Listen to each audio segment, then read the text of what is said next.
इस देश के ताने बाने को मत तोड़िए। खुदा के वास्ते मैं हाथ जोड़ करके अपील करता हूं, लोगों को आप इस तरीके से टेरराइज मत कीजिए। एक इतनी बड़े सेक्शन को आप सेकंड ग्रेड सिटीजन नहीं बना सकते। हमारे पुरखों ने कुर्बानियां दी है इस देश की आजादी लड़ने के लिए। हमारे पुरखों ने इस देश को आजाद कराया है। आप लोगों का इतिहास कहीं नहीं था, आप सिर्फ इतिहास बदलने का काम कर रहे हैं, आप मुगलगाट करने का। लेकिन विकास सिर्फ अडानी का है इस देश में, और किसी का नहीं हो रहा। अकलियतों को काट दो, इस देश के उनको मार दो, ये हो क्या रहा है? अभी 2 दिन पहले एक तथाकथित साधु ने, मैं साधु नहीं कहूंगा क्योंकि साधु जो होता है वो तो बहुत ही दयालु होता है, साधु नहीं कहूंगा, तथाकथित साधु, सो कॉल्ड साधु जो है वो सरेआम कह रहा है कि मैं 83 साल का हूं, मैंने 80 मर्डर किए हैं। लेकिन आपने, दिल्ली पुलिस ने आज तक कोई अरेस्टिंग नहीं की, उल्टा जो मीडिया उसको दिखाने की कोशिश कर रहा है उसको नोटिस भेज दिया आपने। लेखा जोखा श्री नरेंद्र मोदी जी की सरकार का इस डॉक्यूमेंट में उसकी हाइलाइट्स थी। 2013 में सरकार आई सबका साथ सबका विकास के नाम से। 2019 में सबका साथ सबका विकास और सबका विश्वास बढ़ गया। सभापति महोदय, मैं जो यहां पर पॉइंट वाइज माननीय राष्ट्रपति जी का अभिभाषण है उसी पर अपने आप को केंद्रित रखना चाहूंगा। मैं सभापति महोदय, देखिए मैं अभी बोलना स्टार्ट भी नहीं किया, पहले से डिस्टर्ब करना शुरू कर देते हैं ये। सभापति महोदय, मैं इतना ही कहना चाहूंगा कि रोजगार की बात हुई थी 2014 में, 2 करोड़ रोजगार आप हर साल देंगे, लेकिन हालत क्या है कि 8.3% अनएम्प्लॉयमेंट रेट है।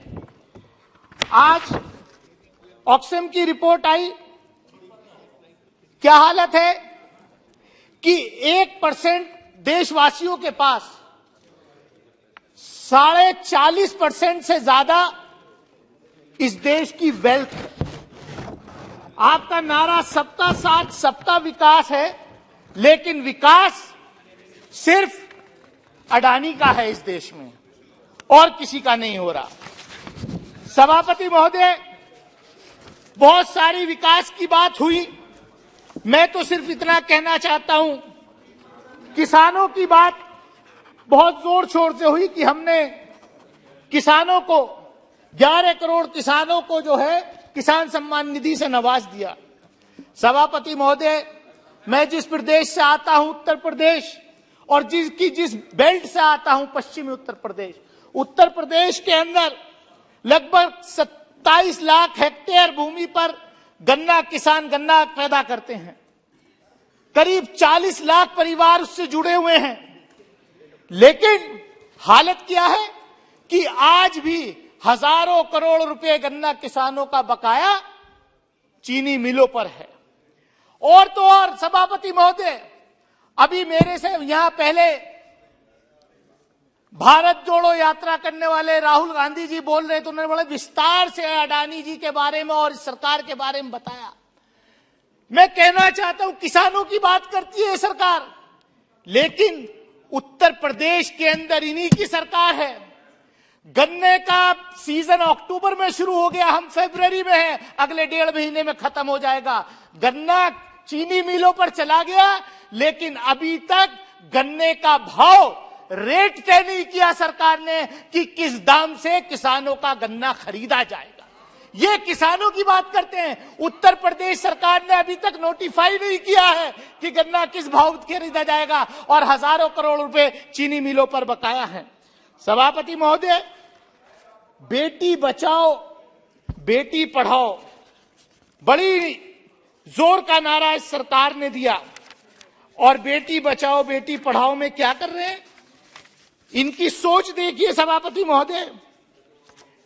हरियाणा से ये नारा शुरू हुआ था, मुझे अगर याद होगा, और वहां का एक तथाकथित गुरु जिसके चरणों में इनके नेता जाकर के उसका प्रवचन सुनते हैं, वो कन्विक्टेड रेपिस्ट कन्विक्टेड, उसको बार बार हर तीसरे महीने पैरोल पर लाते हैं और उससे प्रचार करवाने का काम करते हैं। नो, मैं किसी का नाम नहीं लेना चाहता प्लीज।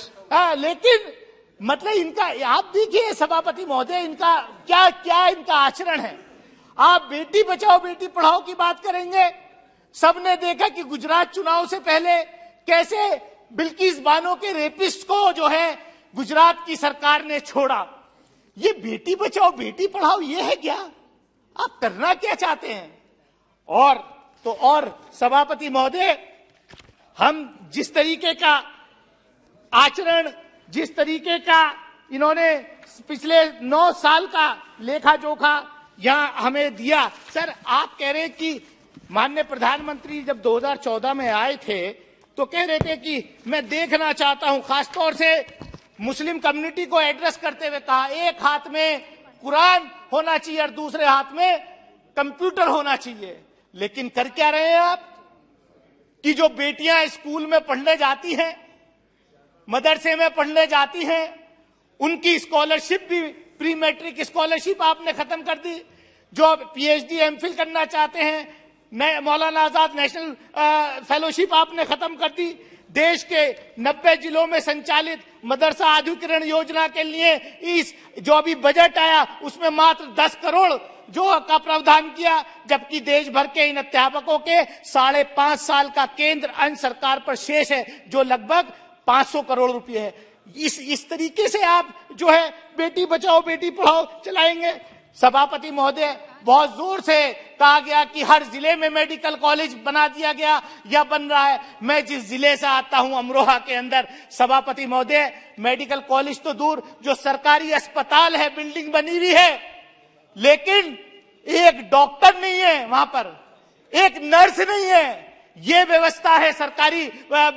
हेल्थ मिनिस्टर साहब यहां बैठे हैं, मैं चाहूंगा वो संज्ञान लें कि अमरोहा के अंदर जो जिला अस्पताल है, अमरोहा जिले में अस्पताल है, बछराई में 50 बेडेड हॉस्पिटल है, बिल्डिंग है, लेकिन एक डॉक्टर की नियुक्ति नहीं है। डॉक्टर की नियुक्ति करेंगे नहीं आप, पैरामेडिकल्स की नियुक्ति करेंगे या नहीं आप? और तो और छोड़िए सभापति महोदय, यहीं दिल्ली के अंदर जामिया मिलिया इस्लामिया यूनिवर्सिटी है। जामिया मिलिया इस्लामिया यूनिवर्सिटी पिछले दशक से ये मांग कर रही है कि वहां पर मेडिकल कॉलेज आप खोल दीजिए। इतनी बड़ी आबादी है, पश्चिम उत्तर प्रदेश का नोएडा, ओखला, और वहां पर अब तो हम हाथ जोड़ के इनसे ये भी कह दिया कि साहब आप हॉस्पिटल छोड़िए 100 बेडेड, केवल फैकल्टी खोल दे दीजिए, हॉस्पिटल वहां प्राइवेट हॉस्पिटल से अटैच हो जाएंगे। सभापति महोदय, मैं ये कहना चाहता हूं कि जिस तरीके से पिछले दिनों में लगातार इस देश के लॉ मिनिस्टर जुडिशरी पर अटैक कर रहे हैं, डेली का काम आप अखबार उठाकर देखिए, सुबह को मैं पढ़ता हूं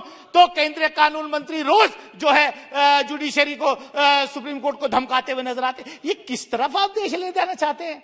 हर चीज आपके हिसाब से चलेगी क्या देश में? ये क्या है? कोई सभापति महोदय, इस देश में हो क्या रहा है? हमने मध्य प्रदेश की घटना देखी, हमने उत्तर प्रदेश में घटनाएं देखी, हमने आसाम में घटनाएं देख रहे हैं। क्या हो रहा है? बुलडोजर लेकर के अगर किसी ने कोई क्राइम किया है, यू आर नॉट द जज, crime should be reported, FIR should be launched, investigation should take place, trial must take place, then if somebody is guilty he must be punished. यहां क्या हो रहा है कि अगर आपकी सरकार है, अगर कहीं कोई क्राइम हुआ है, सही है या गलत है, क्राइम है भी या नहीं, आप बुलडोजर लेकर के पहुंच जाओगे। ये क्या है? क्या इसलिए इस देश को हमारे पुरखों ने आजाद कराया था? क्या इसलिए मौलाना आजाद ने जो है जामा मस्जिद की सीढ़ियों पर खड़े होकर के तकरीर की थी कि आप कहां जा रहे हो? जब देश का बंटवारा हो रहा था, इस देश के अंदर 20 करोड़ से ज्यादा अकलियत के लोग हैं और खासतौर से मुस्लिम माइनॉरिटीज हैं। आप कैसे ट्रीटमेंट करना चाहते हो? yes. मैं सभापति महोदय, मैं अपनी बात खत्म करूंगा। सभापति महोदय, आपने देखा पिछले दिनों किस तरीके का ट्रेंड इस देश में चल रहा है। आप अपनी पार्टी में आपका सपना, आप कहते हैं कि कांग्रेस मुक्त भारत, कांग्रेस ने गलतियां की थी इसलिए जनता ने हरा दिया। कांग्रेस अगर अच्छा करेगी, अब उनके नेता निकले भारत जोड़ो करने में, जनता हो सकता है फिर आशीर्वाद दे दे, मैं उसमें नहीं पढ़ना चाहता। लेकिन आपका असली सपना कांग्रेस मुक्त भारत नहीं, आपका असली सपना विपक्ष मुक्त भारत, विपक्ष मुक्त भारत और मुस्लिम मुक्त विधायिका, ये आपने अपने अंदर कर लिया है, ये यहां भी हो रहा है। सभापति महोदय, मैं 2019 में चुन के आया अमरोहा से। मेरे साथ यहां 2 कुलीग बैठते थे, एक रामपुर रिप्रेजेंट करते थे, एक लक्षद्वीप रिप्रेजेंट करते थे। समाप्त कीजिए। मैं समाप्त की ओर आ रहा हूं। मैं वहीं आ रहा हूं कि किस तरीके से लेजिस्लेचर में इस देश के अकलियतों को, खासतौर से मुस्लिम माइनॉरिटीज को डिनाई किया जाए। तो कोई केस हुआ, चुनाव का केस हुआ, उसमें बहुत स्पीड से कन्विक्शन करा दिया। आजम खान साहब यहां नहीं रहे, इस सदन के सदस्य हैं। लक्षद्वीप के फैजल साहब थे, उनका कोई केस चल रहा था, उसमें कन्विक्शन हो गया। आप वो सदस्य नहीं रहे। और सबसे गंभीर बात जो मैं कहने जा रहा हूं, आज ही जिस तरीके से कानून मंत्रालय कोर्ट को धमका रहा है और जिस तरीके से जुडिशरी में आज मद्रास हाई कोर्ट में कोई शपथ हुई, अगर इस तरीके के जजेस का रिकमेंडेशन होगा, इस तरीके के जो हेट स्पीच करने वाले वो क्या न्याय देंगे? सभापति महोदय, I am concluding in 30 seconds. Don't make any comments against the judiciary. It is not fair. That will be looked into. I am not taking. Cannot be. Sir, I am not taking any name. I am just saying कि अगर इस तरीके के लोग होंगे तो क्या न्याय की उम्मीद करेंगे? और मैं आपके माध्यम से इतना कहना चाहता हूं, हम दिल्ली के अंदर खड़े हैं, बोल रहे हैं, यहां पर देश की राजधानी में ये संसद भवन है और यहां से 2 किलोमीटर दूर रोज हेट स्पीचेस होती हैं। रोज जो है इस देश में के अकलियतों को काट दो, इस देश के उनको मार दो, ये हो क्या रहा है? अभी 2 दिन पहले एक तथाकथित साधु ने, मैं साधु नहीं कहूंगा क्योंकि साधु जो होता है वो तो बहुत ही दयालु होता है, साधु नहीं कहूंगा, तथाकथित साधु, सो कॉल्ड साधु जो है वो सरेआम कह रहा है कि मैं 83 साल का हूं, मैंने 80 मर्डर किए हैं। लेकिन आपने, दिल्ली पुलिस ने आज तक कोई अरेस्टिंग नहीं की, उल्टा जो मीडिया उसको दिखाने की कोशिश कर रहा है उसको नोटिस भेज दिया आपने। आप करना क्या चाहते हैं? वे अनडिक्लेयर्ड इमरजेंसी इस देश में आपने लागू कर रखी है। yes. सभापति महोदय, मैं ज्यादा कुछ ना कहते हुए मैं आपके माध्यम से सिर्फ यही कहूंगा कि देखिए, ये देश सबका है, ये देश मिली जुली संस्कृति का देश है। इस देश का ताना बाना सब लोगों ने, हिंदू, मुस्लिम, सिख, ईसाई, बौद्ध, जैन, पारसी, सब ने मिलजुल करके इस देश का ताना बाना बुना है। इस देश के ताने बाने को मत तोड़िए। खुदा के वास्ते मैं हाथ जोड़ करके अपील करता हूं लोगों को, आप इस तरीके से टेरराइज मत कीजिए। एक इतनी बड़े सेक्शन को आप 2nd ग्रेड सिटीजन नहीं बना सकते। हमारे पुरखों ने कुर्बानियां दी है इस देश की आजादी की लड़ने के लिए। हमारे पुरखों ने इस देश को आजाद कराया है। आप लोगों का इतिहास कहीं नहीं था, आप सिर्फ इतिहास बदलने का काम कर रहे हैं। आप मुगल घाट का नाम बदलोगे, आप किसी बिल्डिंग का नाम बदलोगे, आप किसी सड़क का नाम बदलोगे, क्योंकि आपका अपना कोई इतिहास नहीं है। इसलिए आप दूसरों के इतिहास को भी बर्दाश्त नहीं करना चाहते। मैं इन्हीं शब्दों के साथ एक बार फिर महामहिम राष्ट्रपति जी का मैं धन्यवाद अदा करता हूं कि उन्होंने हमको संबोधित किया। बहुत बहुत शुक्रिया सभापति महोदय। धन्यवाद।